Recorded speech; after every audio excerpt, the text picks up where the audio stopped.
Hey, y'all, Pastor James here with the next chapter of our daily Bible study on the book of Genesis. Today we're in chapter 43. Genesis 43 continues the unfolding reconciliation between Joseph and his brothers.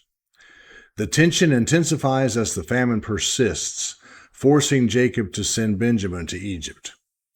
Joseph's continued testing and tender response begin to expose the transformation in his brothers. This chapter highlights themes of trust, fear, honor, and the slow but deliberate process of restoration. So let's dig into the biblical text to see what it says. Now the famine was severe in the land, and it came to pass when they had eaten up the grain which they had brought from Egypt, that their father said to them, "Go back, buy us a little food." But Judah spoke to him, saying, "The man solemnly warned us, saying, 'You shall not see my face unless your brother is with you. If you send our brother with us, we will go down and buy you food. But if you will not send him, we will not go down, for the man said to us, You shall not see my face unless your brother is with you.' And Israel said, 'Why did you deal so wrongfully with me as to tell the man whether you had still another brother?' But they said, 'The man asked pointedly about ourselves and our families, saying, Is your father still alive? Have you another brother?' And we told him according to these words. Could we possibly have known that he would say, Bring your brother down?' Then Judah said to Israel his father, 'Send the lad with me, and we will arise and go, that we may live and not die, both we and you, and also our little ones. I myself will be surety for him. From my hand you shall require him. If I do not bring him back to you and set him before you, then let me bear the blame forever. For if we had not lingered, surely by now we would have returned this second time.' And their father Israel said to them, 'If it must be so, then do this. Take some of the best fruits of the land in your vessels and carry down a present for the man, a little balm and a little honey, spices and myrrh, pistachio nuts and almonds. Take double money in your hand, and take back in your hand the money that was returned in the mouth of your sacks. Perhaps it was an oversight. Take your brother also, and arise, go back to the man, and may God Almighty give you mercy before the man, that he may release your older brother and Benjamin. If I am bereaved, I am bereaved.' So the men took that present in Benjamin, and they took double money in their hand, and arose and went down to Egypt, and they stood before Joseph. When Joseph saw Benjamin with them, he said to the steward of his house, 'Take these men to my home, and slaughter an animal and make ready, for these men will dine with me at noon.' Then the man did as Joseph ordered, and the man brought the men into Joseph's house. Now the men were afraid because they were brought into Joseph's house, and they said, 'It is because of the money which was returned in our sacks the first time that we are brought in, so that he may make a case against us and seize us to take us as slaves with our donkeys.' When they drew near to the steward of Joseph's house, they talked with him at the door of the house and said, 'Oh, sir, we indeed came down the first time to buy food. But it happened when we came to the encampment that we opened our sacks, and there each man's money was in the mouth of his sack, our money in full weight. So we have brought it back in our hand. And we have brought down other money in our hands to buy food. We do not know who put our money in our sacks.' But he said, 'Peace be with you. Do not be afraid.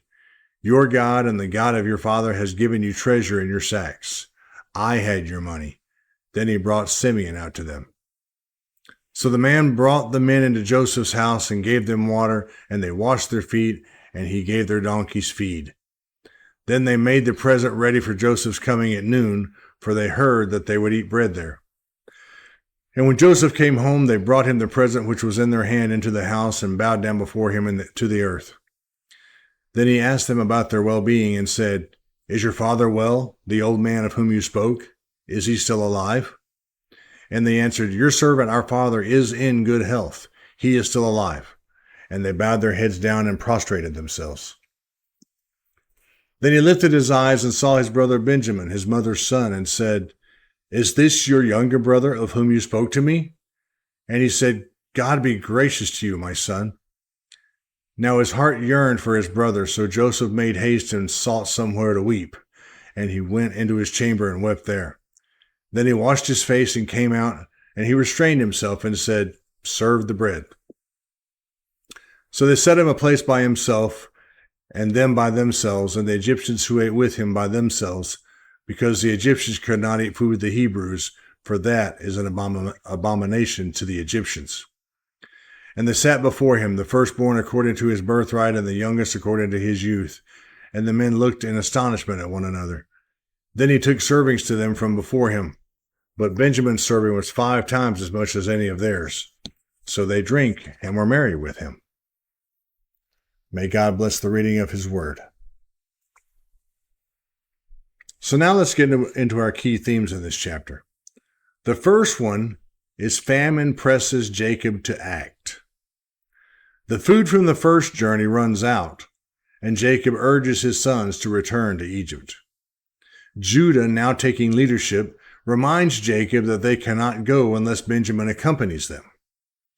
Judah pledges his own life as surety for Benjamin, marking a shift in character from the one who once proposed selling Joseph. Our second key theme is Jacob's reluctant release. With great reluctance, Jacob agrees to let Benjamin go. He instructs his sons to take gifts and double the money, hoping to appease the Egyptian official. Jacob's words, "If I am bereaved, I am bereaved," reflect a surrender to God's providence. Our third key theme is Joseph's emotional response. When Joseph sees Benjamin, he orders a feast and treats the brothers with unexpected kindness. The brothers are afraid when they are brought to Joseph's house, thinking it's a trap because of the returned money. Joseph's steward reassures them that God had given them treasure in their sacks, showing divine orchestration. Our fourth key theme is reunion with Benjamin. Joseph is overwhelmed when he sees Benjamin, his only full brother. He asks about their father and then retreats to weep privately when he sees Benjamin. His compassion is hidden, but it underscores the deep familial love still inside him.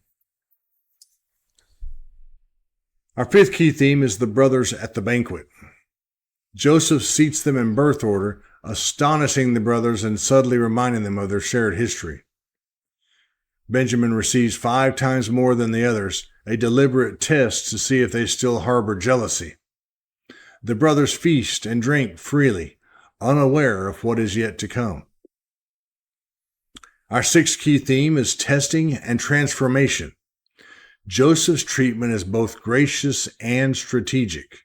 He is watching for signs of repentance and change. Judah's role as spokesman and guarantee for Benjamin sets the stage for his coming redemption. Our seventh key theme is God's sovereign hand still at work. The entire chapter showcases divine providence in every detail. The steward's mysterious knowledge of God, the placement of the brothers, and Joseph's restraint. God is gently breaking down walls and setting the stage for forgiveness and reunion. And that will come in the next few chapters. So I hope you like this. Another great story in the book of Genesis. If you did, make sure to hit the like and subscribe buttons and hit that notification bell to let you know when new chapters are published. In the meanwhile, until we come back together for the next chapter, take care of yourself and God bless you.